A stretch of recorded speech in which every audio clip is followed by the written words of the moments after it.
सकाळी लवकर उठलो पण लाईटच गेली, मग काय गॅसवर पाणी तापवायला लागलं. प्रजासत्ताक दिनानिमित्त शाळेत ध्वजारोहण करायला निघालो होतो आम्ही. आज आपल्या भारत देशातील 77वा प्रजासत्ताक दिन. या दिवशी आपल्या देशाचे संविधान राज्यघटना अंमलात आली आणि भारत एक प्रजासत्ताक राष्ट्र बनले. डॉक्टर बाबासाहेब आंबेडकर यांच्या नेतृत्वाखाली हे संविधान तयार करण्यात आले. त्यामुळे डॉक्टर बाबासाहेब आंबेडकर यांना राज्यघटनेचे शिल्पकार असेही म्हणतात. समानता, स्वातंत्र्य, न्याय आणि बंधुता हे मूल्य त्यांनी राज्यघटनेत घट्ट बसवली. 26 जानेवारी हा दिवस प्रत्येक भारतीयासाठी अत्यंत अभिमानाचा आणि गौरवाचा दिवस आहे. सुट्टी झाल्यावरती गुड्डू म्हटलं, पप्पा आज चला मानकड वाचला.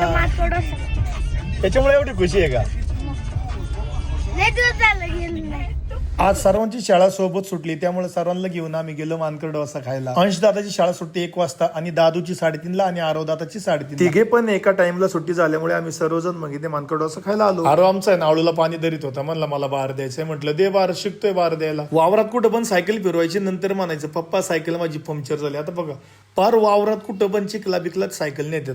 सर्व मुले ना रस्त्यावरती सायकल चालवतात आणि आमची मुले ना बांधावरती सायकल चालवतात, शेतातील बांधावरती काड्या कुट्यात कुठेही सायकल घालतात. बघा शाळूच्याकडे नीट सायकल येतात आणि माग काहीतरी बोजा टाकल्यानं कोणतरी ढकलते. हे बघा या दगडात मी नारळ पाडतोय, बघा नारळ पडतो का नाही, लक्ष द्या. आरव दादाला नारळातील पाणी प्यायचं होतं आणि म्हटलं पप्पा कुठला तरी नारळ मला पाडून दे.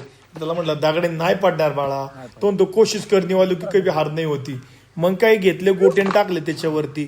शेवट 4 गोटे मारले, एक तर रिटर्न आला आणि मग 5व्या दगडात आहे ना एक नारळ पडला. बघा आता तो नारळ कसा पडलाय.